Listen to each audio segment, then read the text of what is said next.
Buenas tardes, compañeras y compañeros, legisladores. Me es grato volver a compartir con ustedes este pleno, aunque no es tan satisfactorio compartir la situación del Ecuador. Nos están matando a vista y paciencia de este gobierno indolente e inepto. No puedo dejar de alzar mi voz de protesta por lo que está pasando en nuestro país, sobre todo en mi provincia del Guayas, que es la que más se está desangrando. Regresando al punto del orden del día, las movilizaciones sociales en el Ecuador han sido el resultado histórico de las demandas ciudadanas frente a las políticas injustas e inequitativas que se han impuesto a lo largo de la vida republicana. En el sentido, la Constitución de Montecristi reconoce la organización colectiva justamente con el objetivo de garantizar que las diversas expresiones y voces del pueblo sean escuchadas e incidan dentro de la formulación de las políticas públicas. Un gobierno tiene la obligación de garantizar que no exista la necesidad de recurrir a la protesta social ante la afectación de derechos, y esto solo puede lograrse cuando las diferentes demandas son acogidas por el Estado, que busque el desarrollo de la sociedad y no solamente el de unos pocos, como nos está pasando. Las recientes jornadas de movilización social denominadas paros nacionales, tanto en octubre del 2019 y de junio del 2022, que fueron convocados por los sectores indígenas y campesinos del país, fue justamente el resultado de esas expresiones ciudadanas, acalladas por los gobiernos neoliberales de Lenín Moreno y Guillermo Lasso.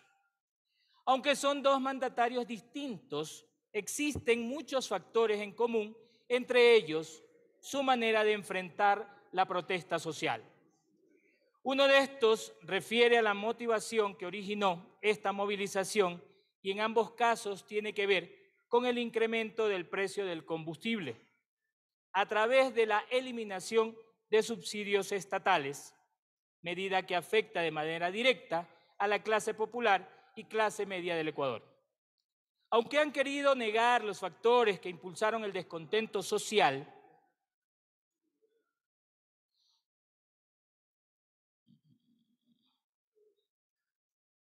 uno de estos se refiere a la motivación que originó esta movilización y en ambos casos tiene que ver con el incremento del precio del combustible a través de la eliminación de subsidios estatales, medida que afecta de manera directa a la clase popular y clase media del Ecuador. Aunque han querido negar los factores que impulsaron el descontento social, la descomposición originada por las políticas antipopulares, han logrado romper con la narrativa gubernamental que tanto Moreno como Lasso quisieron imponer, que tiende a criminalizar la protesta y minimizar sus motivos para justificar la represión a los manifestantes. Coincidentemente, entre estos dos gobiernos existe otro factor común y se llama Patricio Carrillo Rosero, actualmente general en servicio pasivo, quien fue el comandante general de la Policía Nacional en octubre del 2019, bajo las órdenes de la exministra destituida María Paula Romo, que luego fue su asesor en el Ministerio del Interior durante la jornada de julio del 2022.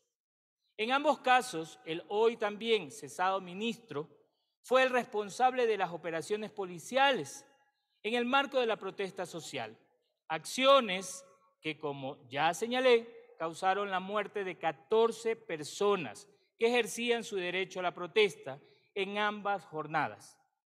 Pues era de esperarse, porque ya sabíamos lo que pasó en el 2019 y se volvió a repetir en el 2022. Este segundo factor común es el que nos convoca el día de hoy y es justamente sobre ello que me referiré a continuación. Porque no solo se trata de la vulneración permanente y sistemática de los derechos humanos, sino de la pérdida de la vida de los hermanos ecuatorianos, como una respuesta ya repetida en ambos gobiernos, pero como vemos, operada por las y los mismos estrategas. Y esto es por darle un nombre respetuoso, aunque ellos no fueron respetuosos con nuestros hermanos manifestantes. Señor asambleísta, le queda un minuto, por favor. Durante la madrugada del 14 de junio, la Policía Nacional y su mando detuvo al presidente de la CONAIE, Leonidas Issa, vulnerando las garantías constitucionales al debido proceso. Una aprehensión abusiva y que ayer fue calificada como ilegal por los tribunales de justicia. El 15 de junio, la Policía Nacional, bajo las órdenes, inició un enfrentamiento contra estudiantes desarmados que se encontraron manifestando en la Universidad de Cuenca y su vicerrectora, María Augusta Hermida, señaló que se vulneró la autonomía universitaria. A pesar del rechazo generalizado de la opinión pública a esta violación de la autonomía universitaria, se repitió el 20 de junio cuando la policía ingresó arbitrariamente a la Escuela Politécnica Nacional con amenazas y mentiras. Esta irrupción violenta se dio una vez que esta casa universitaria había señalado su predisposición a acoger las poblaciones indígenas, campesinas, en condiciones de movilidad humana en la ciudad de Quito. Tenía preparado más sobre el discurso, estimada presidenta. Lamentablemente no me da el tiempo para poder hacerlo, pero sí quería reflexionar de que siempre el gobierno del encuentro ha dicho dialogar. ¿Dialogar qué? Si mientras que se dialogaba con el uno, estaban metiéndonos presos o estaban dándonos con bombas, y recordemos que han muerto precisamente incrustados con bombas en los cráneos de nuestros queridos manifestantes ecuatorianos. Hablamos del Puyo, hablamos de varios lugares donde se ha ocasionado la muerte de algunos compañeros. Lamentablemente, hasta ahorita ha quedado impune.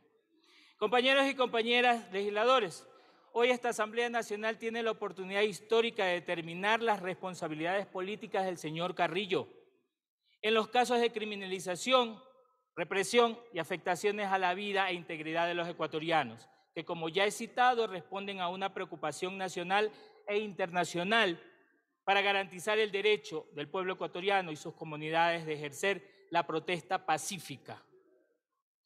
No porque el señor Carrillo haya dimitido al cargo, se libra de responsabilidades. Es nuestro deber escuchar a esos grupos sociales, a nuestros mandantes, a los campesinos, a los indígenas, a los obreros, a los estudiantes que en esta casa han denunciado el uso arbitrario y desmedido de la fuerza pública durante el paro de junio del 2022, más allá de nuestras posturas políticas personales. Esto se trata de humanidad, de reconocer que los asesinados fueron y son hermanos ecuatorianos que solo querían hacer escuchar su voz frente a un gobierno injusto, inequitativo e indolente.